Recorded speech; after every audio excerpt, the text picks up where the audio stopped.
Alright, welcome to question 1. Use the graph with points A, x1, y1, and B, x2, y2 to answer the questions.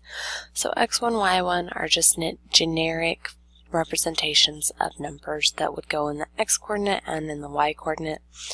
x2, y2 are again generic numbers, generic labels that would represent numbers for the x-coordinate here for point B and the y-coordinate there for point B. So, which of the following terms can be associated with the value of A? Which of the following terms can be associated with the value of B? There is more than one correct answer choice for both A and B. Select all answer choices.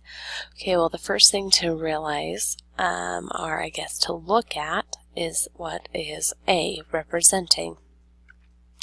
So A is this distance right here, and notice right here, here's a y1 and a y2. How would you find a distance on a number line? You would find it by subtracting these two numbers. So let's just go through all of these A options and see which one is showing. So we could, A is the vertical distance. Distance is found by subtracting the y-coordinates. So let's go with that.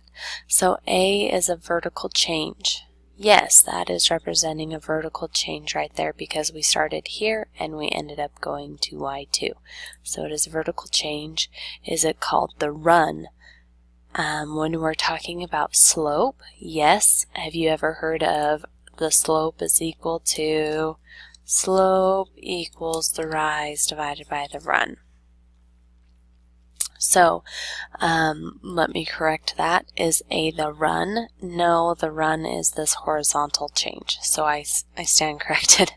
A would be the rise then, since it's so A is the change in x. No, because again we were going vertical, so that is y values.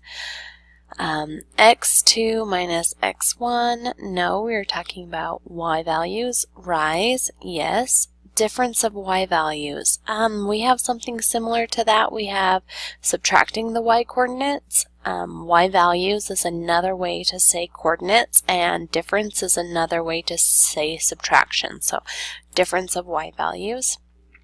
Difference of x values. No. Change in y. Yes, because it is going again in the y value direction. So we started here at y1 and we ended here at y2. Y2 minus y1, yes. Horizontal change, no. So we said this. This is the algebraic way of saying subtracting the y coordinates. We had y2, which is a coordinate, subtract y1, which is a y coordinate. So that is it for the A value.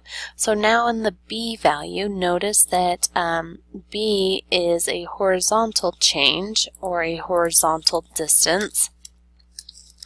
B is a horizontal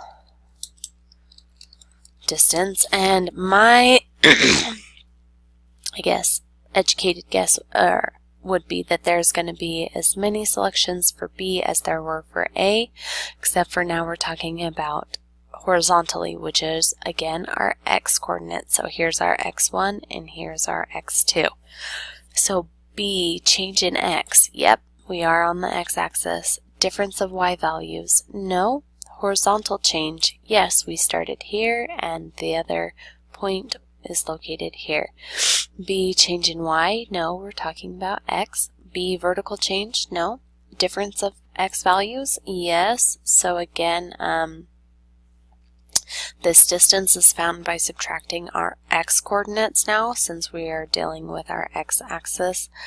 And then the run, yes, in the slope it is rise over run, and run is our horizontal distance. B, y minus y1, no. X2 minus x1, yes, since we're horizontal it is subtracting the x coordinates, so x2 minus x1. So that's how I would go about answering this question.